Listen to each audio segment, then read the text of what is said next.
Tuca Viegas convida. Oferecimento Bareta Imóveis. Nós ajudamos você a conquistar o seu sonho. GTW Empreendimentos. Tradição, confiança e qualidade. AIS Negócios Imobiliários. Abrindo janelas de oportunidades. Joyce Santana Imóveis. Atendimento especializado em você. Olá! O Tuca Viegas convida de hoje, conversa com o médico epidemiologista Ion Andrade. A gente vai falar sobre Covid-19, sobre a nova variante Ômicron e as perspectivas com relação ao vírus daqui para frente. Ion, muito obrigado pela sua presença, muito obrigado pela tua disponibilidade. É um prazer falar com você. Você é uma pessoa que eu conheço há muito tempo, dos idos da Universidade Federal do Rio Grande do Norte, e uma pessoa que eu sempre admirei muito. Eu queria começar te perguntando como é que a gente pode fazer uma análise das vacinas hoje que nós temos disponíveis no Brasil, né? Da eficácia delas e o quanto a gente pode ficar tranquilo com relação à nova variante Ômicron que está surgindo. Então, bom dia, Tuca. É um prazer estar aqui, antes de entrar na resposta a essa pergunta.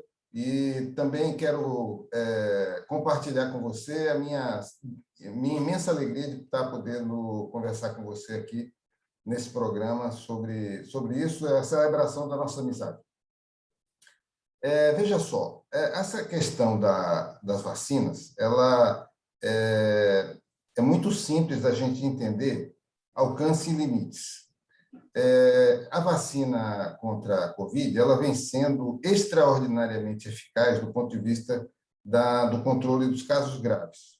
Ela não somente controla os casos graves na variante Delta, que foi a última que nós tivemos como variante de preocupação, antes da atual, da Ômicron, e também, naquela altura, havia questionamentos sobre a possibilidade ou não das vacinas funcionarem contra a variante Delta, e se confirmou que elas tinham efetividade. As vacinas, atualmente, elas controlam não somente essas variantes de preocupação, conforme são chamadas pela Organização Mundial da Saúde, mas elas são capazes de controlar alguma coisa hoje que gira em torno de 4.000 variantes registradas, e vale dizer que os registros certamente estão muito aquém das variantes reais que estão circulando, e cada vez que uma variante de preocupação emerge, substituindo a variante anterior, no caso, por exemplo, a variante Ômicron, vai substituir a variante Delta, portanto, ela é muito mais contagiosa do que a variante Delta, várias tentativas, entre aspas, do ponto de vista da evolução desse vírus, várias tentativas e idas e vindas foram feitas pelo próprio vírus, que foi se agregando mutações, e ao agregar uma última mutação que o tornou mais eficaz do que a variante anterior, ele, portanto, surge como uma variante de preocupação. Portanto, há várias idas e vindas em relação a essa variante Delta, por exemplo. Os pesquisadores puderam sequenciar as várias etapas de transformação que resultaram na variante Delta, em que o vírus foi se agregando uma ou outra mutação até que ele pôde decolar. Portanto, nós não estamos apenas diante da variante Ômicron, nós estamos diante de um cenário onde a mutação é a alma da pandemia. E as vacinas, portanto, elas têm tido a capacidade de resistir a todas essas mudanças, mantendo um excelente perfil de proteção em relação à gravidade. Portanto, hoje, mesmo na África do Sul, onde a variante Ômicron já é a mais relevante, possivelmente, do que a própria variante Delta, os vacinados não estão entre os que foram vacinados com 2 doses, etc., não estão de maneira significativa entre os internados. Os internamentos pela variante Ômicron lá na África do Sul praticamente se limitam a não vacinados ou a pessoas vacinadas com a dose só. Então, isso mostra um cenário que faz com que eu, pessoalmente, acredite, os estudos ainda não estão definidos, mas essa experiência da África do Sul, que utiliza lá a vacina de Oxford, como nós, né, a da AstraZeneca, e a Pfizer, também como nós, é uma demonstração de que as vacinas vão funcionar, como funcionam já contra 4.000 variantes. A outra vacina que se usa maciçamente no Brasil, que é a Coronavac, ela ainda tem uma vantagem suplementar em relação às outras, porque ela não codifica apenas a proteína spike. Ela é uma vacina feita com vírus inativado, portanto, o nosso organismo tem contato com o vírus como um todo e não apenas com a proteína spike. Portanto, teoricamente, isso deveria assegurar ainda maior capacidade de defesa do nosso organismo pela Coronavac. Portanto, nós temos duas vacinas que foram testadas na África do Sul, aparentemente com bons resultados. Os resultados ainda não são oficiais, mas essa distribuição dos internados já é bastante alvissareira. E a terceira vacina, que é a Coronavac, ela, pelo método de produção dessa vacina, pode vir a ser até mais efetiva ainda em relação a essa nova mutação. Ion, eu acho que até ontem nós tínhamos 3 casos, né, identificados da Omicron no Brasil, né, em São Paulo, né, 2 pessoas, se não me engano, 2 pessoas que tinham vindo, inclusive, da África. Mas tem uma notícia de que ela surgiu na Holanda, né, que não foi na África. Eu vi agora que a impressão que dava era até que era aquela coisa meio que preconceituosa para determinar que era na África, uma coisa meio segregacionista de colocar aí para a possibilidade dela se proliferar, de ser ser uma quarta onda, é uma probabilidade grande, ou com essas defesas que você falou, a gente pode ficar mais tranquilo? Não, veja só, nós não temos ainda condição de tranquilidade em relação à Covid, independentemente da variante Ômicron. Sim. Vamos pegar, por exemplo, a Europa, que não precisou de variante Ômicron, porque os casos de variante Ômicron estão chegando em grande parte daqueles países agora. Por exemplo, a Inglaterra está tendo uma explosão de casos, a Rússia está tendo uma explosão de casos, né? Vários países da Europa estão tendo novamente uma explosão de casos, todos eles da variante Delta, ou majoritariamente da variante Delta. Por quê? Porque o vírus, esse da variante Ômicron, começou a ser detectado agora e ele ainda não compõe a maioria dos casos. Portanto, com ou sem variante Ômicron, nós temos que tomar os mesmos cuidados e os riscos são os mesmos, a exemplo do que está acontecendo na Europa. Quem tem que entender é o jogo das proporções. Por que é que, com uma população maciçamente vacinada, a gente ainda pode ter grandes picos de epidemia? Essa que é a pergunta interessante para que as pessoas entendam. Então, o que acontece, na realidade, Tuca, é que basta um pequeno contingente populacional para que os serviços hospitalares, que são o primeiro ferrolho que não pode estourar, porque senão a pandemia ela se torna ainda mais letal, né? Basta um contingente populacional relativamente pequeno para pressionar os sistemas hospitalares. Eu quero sublinhar o seguinte, antes de continuar, é que essa é uma pandemia que não se regula pela quantidade de mortos que estão acontecendo, por exemplo, na rua, como poderia ter sido, por exemplo, a pandemia de peste negra na Europa.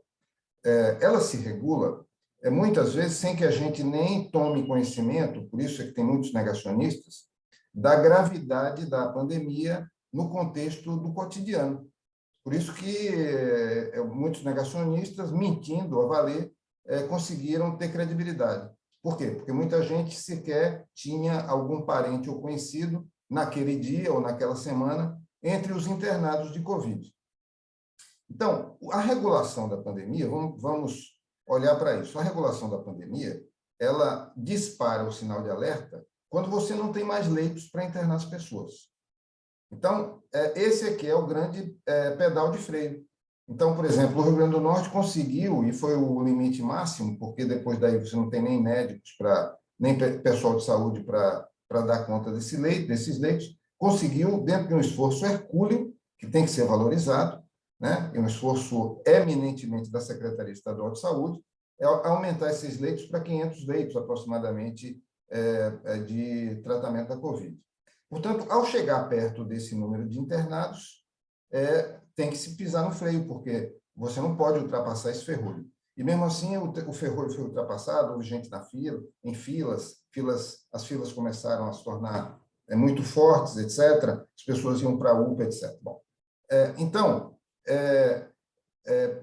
para que a gente tenha esses leitos estourados, a gente precisa de um contingente populacional muito pequeno. Eu tenho sempre dado o exemplo, porque ele é muito ilustrativo. As nossas gestantes correspondem a 1,2% da população. Isso não tem nada a ver com a Covid, é um dado de realidade. Isso significa, no Rio Grande do Norte, em torno de 40 a 44 mil gestantes por ano. Essas gestantes, elas lotam as nossas maternidades.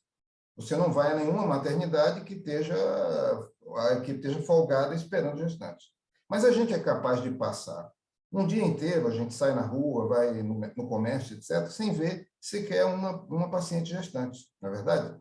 Aí, eventualmente, você vê uma mulher gestante, é uma gestante. Por quê? É um evento relativamente raro.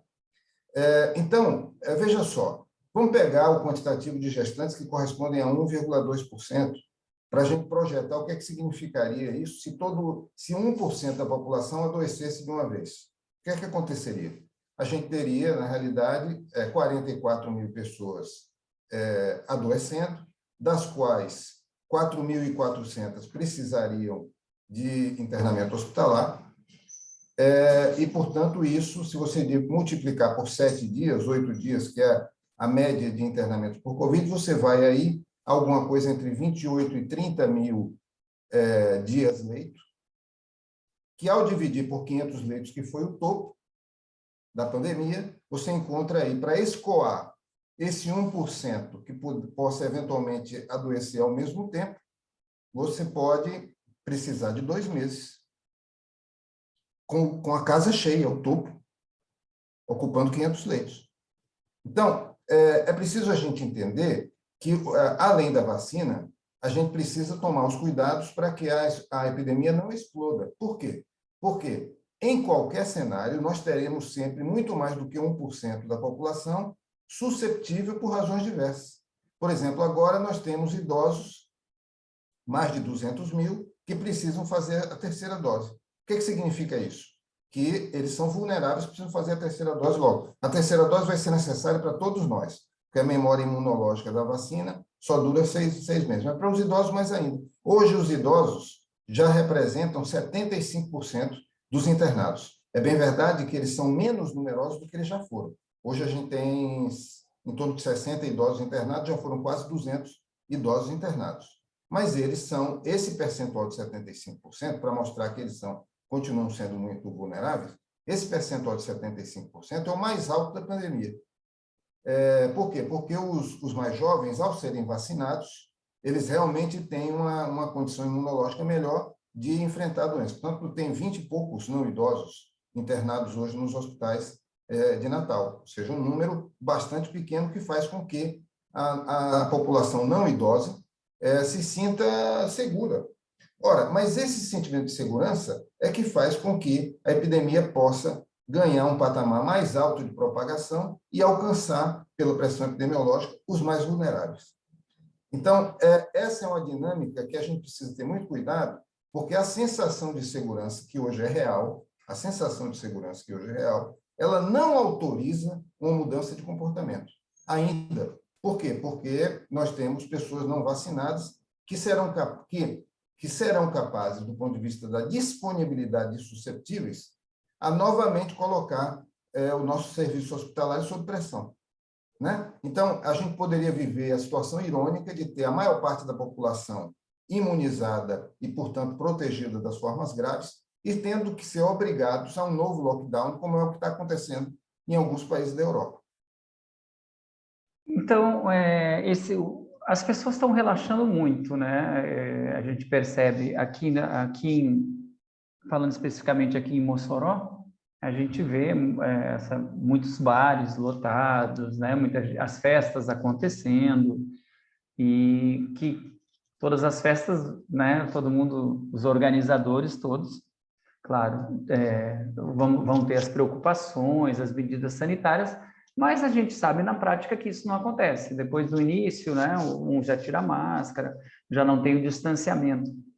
Isso é uma tendência, assim, é um espaço muito favorável para o surgimento de novos casos e para, de repente, a gente proliferar tudo isso. A gente tem até um evento agora em Natal, que é o Carnatal, acho que daqui a 2 semanas, que o prefeito de Natal, acho que ontem, antes de ontem, decretou que não vai ter festa de Réveillon. Mas o Carnatal não foi proibido. Isso não pode ser um perigo muito grande, até porque, eu assim gostaria de levantar isso para te perguntar, no Carnatal vem muita gente de fora, muita gente de outros estados vem para Natal. Isso não, a gente não está correndo um grande risco deixando isso aberto?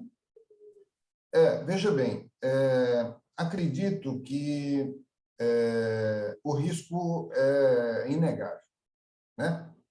Portanto, acho, por exemplo, que a dinâmica do Carnatal ela dificulta em muito, tanto quanto a festa de Réveillon, o controle de que só haja vacinados entre os participantes, né? É uma festa aberta, portanto, é muito difícil imaginar que possa haver um controle de porta capaz de selecionar somente vacinados. É uma festa, portanto, que induz a uma liberalidade de comportamento, obviamente, porque ninguém vai estar na folia usando máscara. Você pode repetir 1000 vezes. Portanto, eu acho que a situação de risco ela é inegável em relação ao Carnatal. O que acontece hoje é que nós estamos no piso do ponto de vista dos números no Rio Grande do Norte. Por exemplo, contrariamente ao que aconteceu em 2020, o mês de novembro foi melhor do que o mês de outubro. Foi o primeiro mês em que isso aconteceu, do ponto de vista da série, da relação do mês com o mês anterior. Os que foram de queda se repetiram como de queda em 2021, os que foram de alta se repetiram como de alta, portanto, outubro praticamente um mês igual a 2020, apesar da vacinação, e nós começamos a colher os frutos da vacinação, na minha opinião, em novembro. Em novembro, nós estamos colhendo um mês que é diferente da série de meses de 2020. Portanto, nós temos hoje, vamos ser rigorosos em relação ao que a Organização Mundial da Saúde aponta, nós temos hoje algo entre 40% e 50% dos leitos ocupados, e uma situação de declínio de casos, tá certo? Portanto, eu acho que isso abastece um sentimento de segurança que, na minha opinião, não é realista, mas eu acho que isso abastece um sentimento de segurança da parte das autoridades que se sentem, portanto, seguras para autorizar o Carnatal num cenário epidemiológico que, até aqui, é o melhor que nós tivemos. Então, por outro lado, o que é que a gente sabe? É que, primeiro, tudo isso que eu disse, do ponto de vista, os controles serão muito frágeis, a memória vacinal da Covid dura apenas 6 meses, portanto, muitos dos vacinados já não estão mais completamente imunizados, se tornaram, de novo, susceptíveis, por isso é que a terceira dose vai ser necessária, né? Portanto, nós estamos aí num evento que nós poderemos colher frutos amargos daqui a mais 2 semanas, que é quando esses casos terão eventualmente evoluído para a forma grave. E diria assim que a pressão da economia, né? E os números da epidemiologia, fotograficamente falando, tornam a argumentação técnica difícil do ponto de vista da negativa da ocorrência do evento, como eu acho que seria de maior bom senso.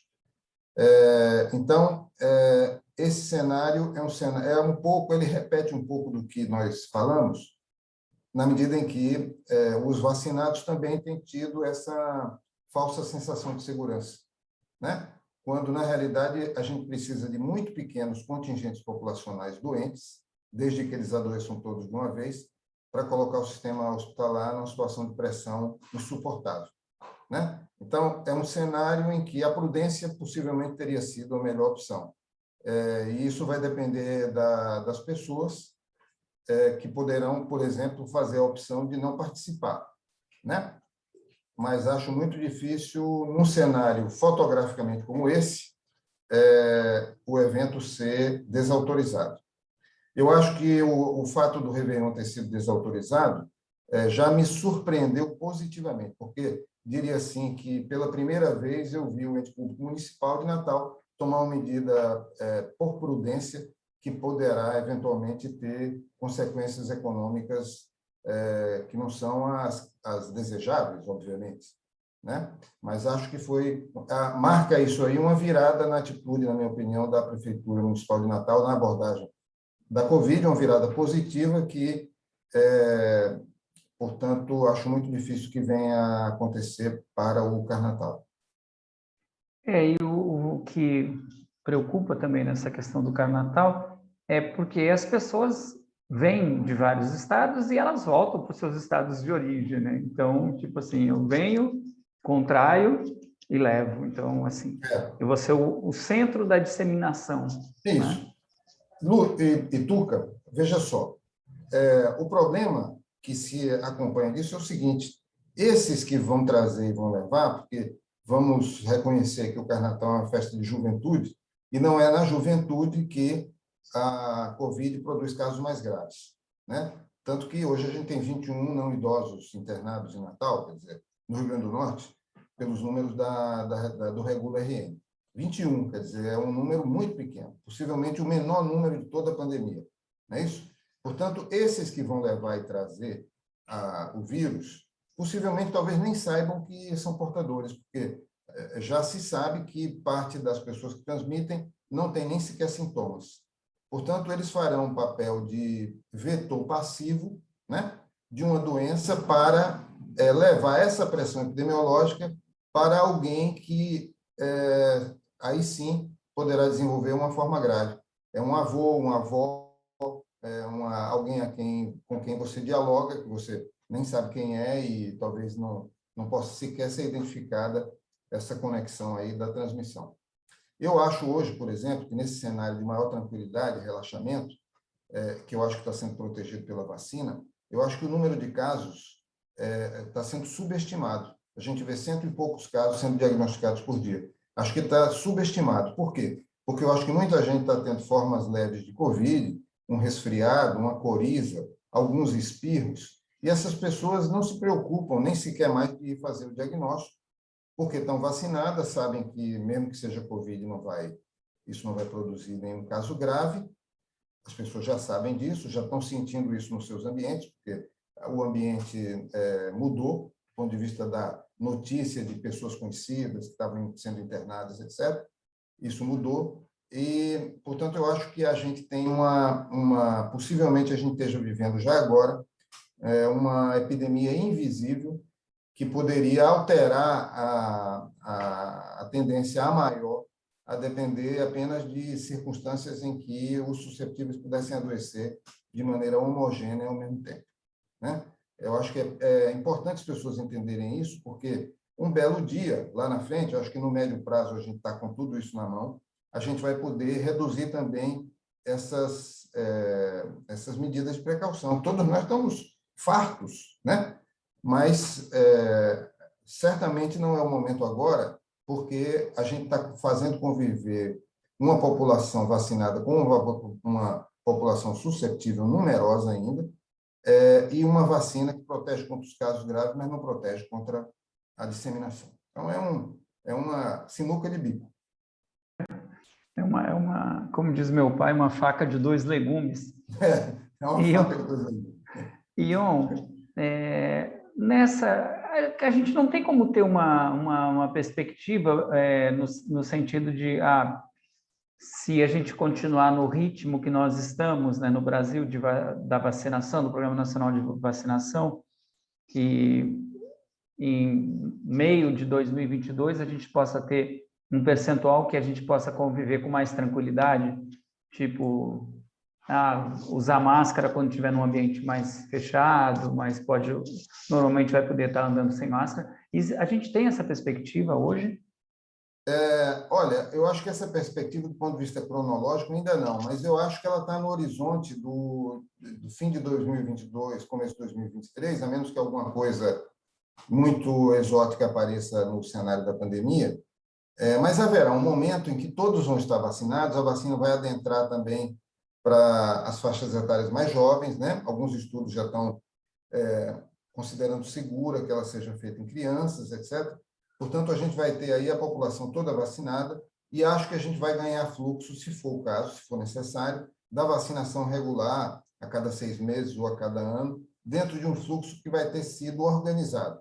Eu acho que haverá, cedo ou tarde, uma colaboração mais forte entre o poder público e a sociedade, no sentido de zerar os não vacinados ou de realmente fazer com que eles sejam residuais, portanto, que não sejam capazes de ameaçar a população como um todo.